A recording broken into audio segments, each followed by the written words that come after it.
Good morning, second English students. This paper, this video is on the paper translation studies and unit 3, third unit,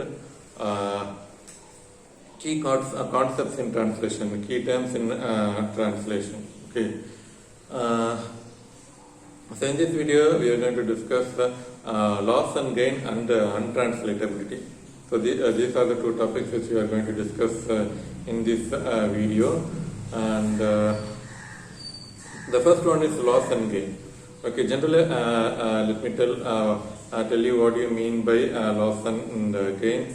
See, as we translate, there are some points which could be lost when we translate. At the same time, there are some points which could be gained from translation.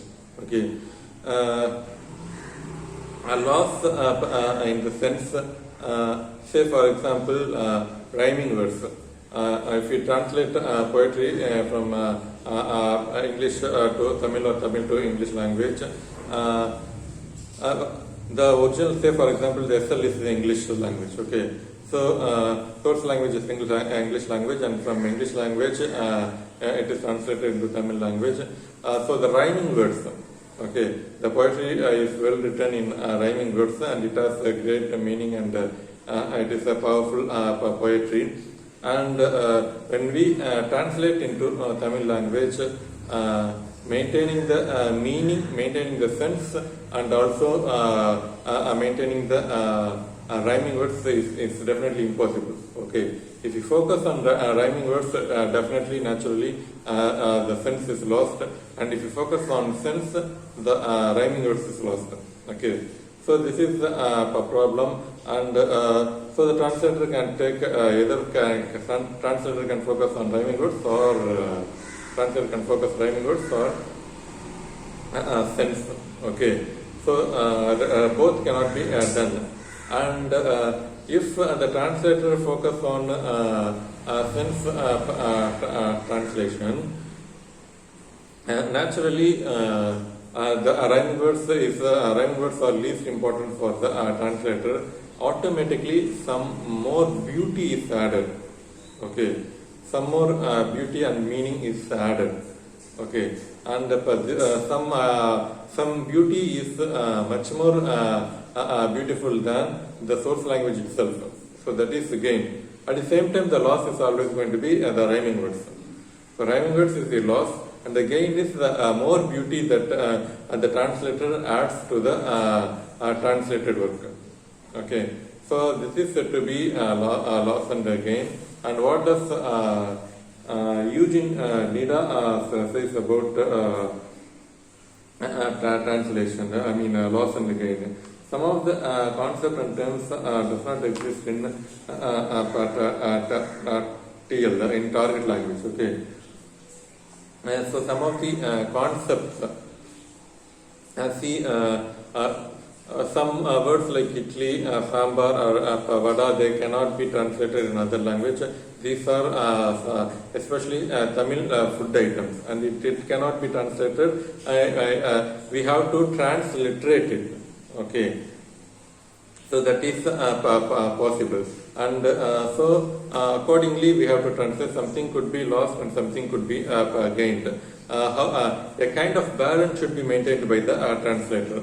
What is lost, and the translator should imagine creatively, and then he has to translate it. Okay, so the translator should know what is the loss in my translation, what is the gain in my translation. Okay, so that is said to be a loss and gain. And let me read further from the text. Say for example, Eugene Nida says, Eugene Nida gives the example of Gauca. Gauca is a language in the country Venezuela, which is in South America. And if we translate from English language to Gauca language, there are loss and gain. See, words like English murder, killing, stealing, lying, the exact difference between murder and killing cannot be conveyed in Gauca language. Okay, and at the same time, there are words like in Gauca language, good, bad, ugly, and beautiful. Okay, and in English the word good has only a limited meaning. But in case of Gauka language, the word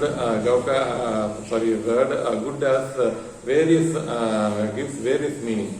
Okay, see, a desirable food, killing enemies, teach and obey, teach and follow.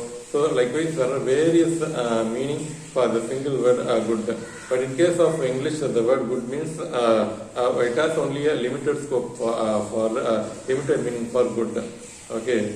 So this is a problem, and if the SL is the Gauka language and the word good is used in that language, and the reader in Gauka language may interpret in these layers of meaning. Okay, but in case of English language, it is not, we cannot do it. If good means good, that's all, and the meaning is not beyond that. Okay. So the meaning is lost. For that, the translator should creatively add some more ideas so that what is lost would be gained. Okay, so this is how a good translator should translate. And the next topic is untranslatability. And so as I already told you that certain words are untranslatable. Okay, and we cannot translate in the TL. Okay.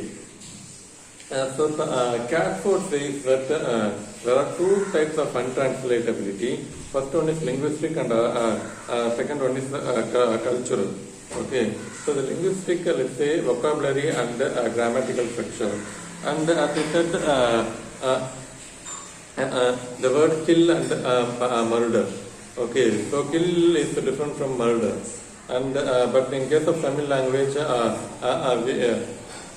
there is a single word called kolai. Okay, though there are differences between kill and murder, and we have to use for both kill and murder. When we translate it to Tamil language, we have to use a single word kolai. Okay. So this is the problem. We cannot exactly translate kill or murder. Okay. At the same time, let's say the perfect tense is available only in English language and not in Indian language. Okay. Just now only he has gone out. Okay. So this is present perfect tense. Okay. And if we translate in Tamil language, Pavan Pona. Okay, he went away. That's how we have to translate it. He went away. He has gone out. Okay. So for both the sentences, if we translate into Tamil language, avan ponan, that's all. Okay, but there are a slight difference between he went away and he has gone out. So there are linguistic aspects which are untranslatable. So all the perfect tenses, present perfect tense, past perfect tense, and future perfect tense cannot be translated in Tamil language and in most of the Indian language. Okay. So this is the linguistic untranslatability, and the cultural untranslatability is the food items, what are the dresses that we wear. So there are cultural problem and which are all untranslatable. Okay, and so the cultural untranslatability is further divided. So the cultural untranslatability is further divided as what is it? Personal experience in its uniqueness is untranslatable. Okay, so Wordsworth gives his own personal experience with nature, and that cannot be translated. An individual's spiritual experience cannot be cannot be expressed in their own mother tongue itself. Okay, so and it is impossible to translate also. Okay, so this is the first point, and second point entails the base units of two language. Okay, so the language itself and by language and cultural aspect itself, we cannot translate. Say for example, the sound phoneme. First sound is only available in English language and it is not available in Tamil language. Okay, so similarly, ra. Okay, so that sound is not available in English language, not only English language, in any other language, the sound ra. Okay, the tongue should be bent completely twisted and it should not touch anything. And if you utter the English word L, la sound, the tip of the tongue touches the what is it? The blade. Okay. The tip of the tongue touches the la. Okay. The top of the mouth, the hot palate is the tongue touches the hot palate or the blade of the mouth. Okay. But in case of the la sound, the la sound is such a way pronounced that the tip of the tongue cannot touch any parts of the mouth. Okay. So that's how the verb la sound is pronounced, and this sound is available only in English language. This sound is available only in Tamil language. La sound. Okay. So such things similarly in cultural aspect also, let's say vada, and they cannot be translated, and they have to be transliterated. VADA vada. That's how we can translate. So this is another problem. And the third one, communication, the continuity in communication. Okay. Even there are for a text, the exact word is there in SL as well as in TL, and the meaning on the whole of the sentence it is translated perfectly. But the continuity on the whole, the short story, okay, the meaning could be lost. Okay, if we translate sentence by sentence, and it is a perfect translation.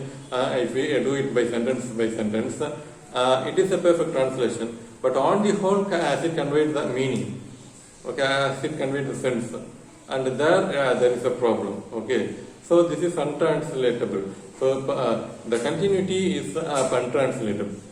Okay, so see the sentence pattern itself is a problem. So English sentence pattern is SVO, but Tamil language sentence pattern is SOV. Okay, so this is various problem, and they are all untranslatable. Okay, so that's the end of these two topics. We will continue other topics of the third unit in the next video. Thank you.